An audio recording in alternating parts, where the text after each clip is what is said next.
नेहा सिंह राठौर की एक बार फिर से मुश्किलें बढ़ गई हैं क्योंकि उनके ऊपर एक और केस दर्ज किया गया है। तो बड़ी खबरें निकल करके सामने आ रही है, जहां लखनऊ के बाद अब वाराणसी में नेहा सिंह राठौर पर केस दर्ज किया गया है।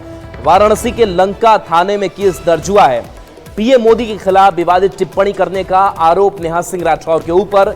हनुमान सेना नाम की संस्था के अध्यक्ष की तहरीर पर यह मुकदमा दर्ज किया गया है। तो देखिए ये बड़ी खबर, जहां यूट्यूबर गायिका नेहा सिंह राठौर की मुश्किलें बढ़ी हुई हैं क्योंकि लखनऊ के बाद अब वाराणसी में उनके ऊपर केस दर्ज किया गया है। पीएम मोदी के खिलाफ विवादित टिप्पणी करने का आरोप उनके ऊपर। हनुमान सेना नाम की संस्था के अध्यक्ष ने यह मुकदमा दर्ज कराई है।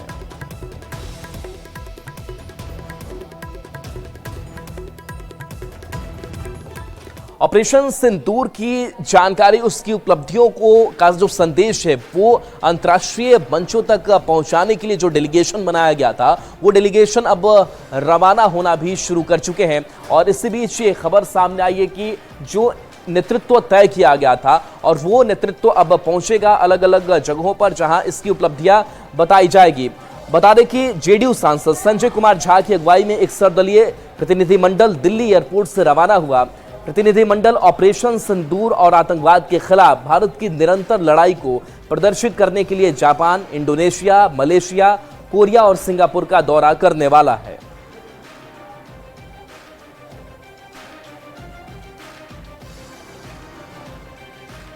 सबसे बड़ा मुद्दा है कि दुनिया में प्रधानमंत्री 60 डेलीगेशन भेज रहे हैं। अभी हम लोग जा रहे हैं और हमारा delegation Japan, south Korea, Indonesia, Malaysia और सिंगापुर जा रहा है। सबसे बड़ा इशू है कि ये आतंकवाद जो है वो पाकिस्तान की स्टेट पॉलिसी है, इनके नकाब को उतारना।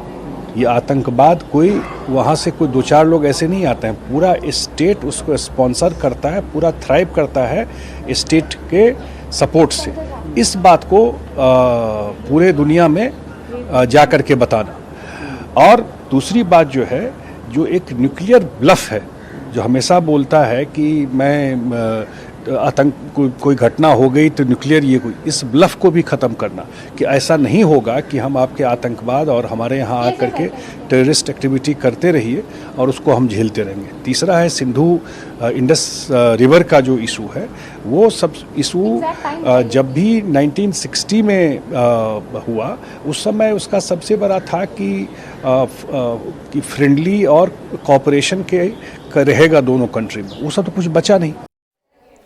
पुंछ फॉरवर्ड पोस्ट से भी पाकिस्तान के 5 आतंकी ठिकानों को ध्वस्त किया गया था। साथ ही इस ऑपरेशन सिंदूर में एआई का भी इस्तेमाल हुआ था और इस एआई के इस्तेमाल के जरिए जो पाकिस्तानी जो आतंकी ठिकाने हैं उसको तबाह किए गए।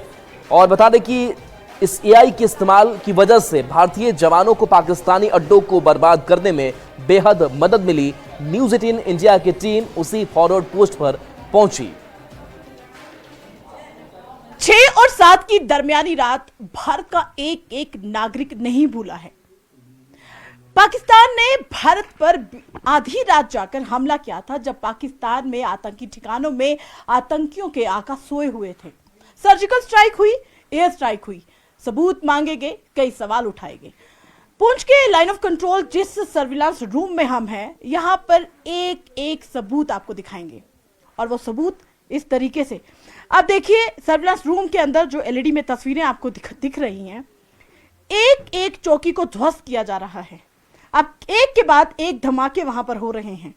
किस तरीके से इन जवानों को मदद मिली एआई टेक्निक की, और ये सर्विलांस रूम में किस तरीके से वैसे हाई टेक्निक कैमरास लगे हुए हैं जिन्होंने पाकिस्तान की एक एक पोस्ट पर नजर रखी हुई थी, हर एक्टिविटी पर नजर रखी हुई थी। आप देखिए तस्वीरों में आपको साफ दिख रहा है कि किस तरीके से पाकिस्तान की एक एक अड्डों को ध्वस्त किया जा रहा है। बैक टू बैक अटैक हुआ और बैक टू बैक किस तरीके से ध्वस्त किया है। धू धू कर जलती एक एक पोस्ट को अपनी आंखों से जब जवानों ने देखा तो उन्होंने कहा कि हमारे हौसले और बुलंद हुए। तब आपने तो अपनी आंखों से मंजर देखा, इसी सर्विलांस रूम में आप मौजूद थे, कैसे आपको कमान मिली, क्या क्या एक्टिविटी उस समय आपने की? जी, रात के करीब 2 बज रहे थे तो एकदम अचानक से फायर आया। तो पाकिस्तान की ओर से हमारे कमांडर साहब ने हमें आदेश दिया कि हाँ उनका फायर आ रहा है तो ये चेक करो कि अपने जितने भी इक्विपमेंट है उनसे चेक करो फायर कहाँ से आ रहा है, कौन सा पोस्ट फायर कर रहा है, किस तरफ कर रहा है। तो हमने सबसे पहले यही पता लगाया कि कहाँ से फायर आ रहा है, ताकि वहाँ भारी तादाद में दुश्मन को फायर डाल के उस दुश्मन को बर्बाद किया जाए। तो हमारे जो दोस्तों ने अच्छे से फायर डाला, वहीं एक्यूरेट फायर डाला, जिससे हम उसको सर्वेलेंस करते रहे। ये वीडियो हमने बनाए जिससे हम आप तक पहुंचा पाए कि हमने किस तरह दुश्मन को ध्वस्त किया और मिट्टी में मिलाया। ये आपके सामने देख रहे हैं आप लोग वीडियो।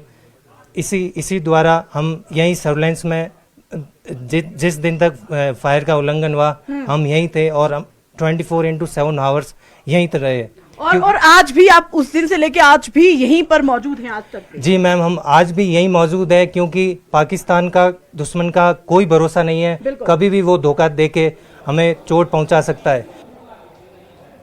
और देखिए, मुंगेर से जल्द हवाई सेवा की शुरुआत होने वाली है। एयरपोर्ट जो है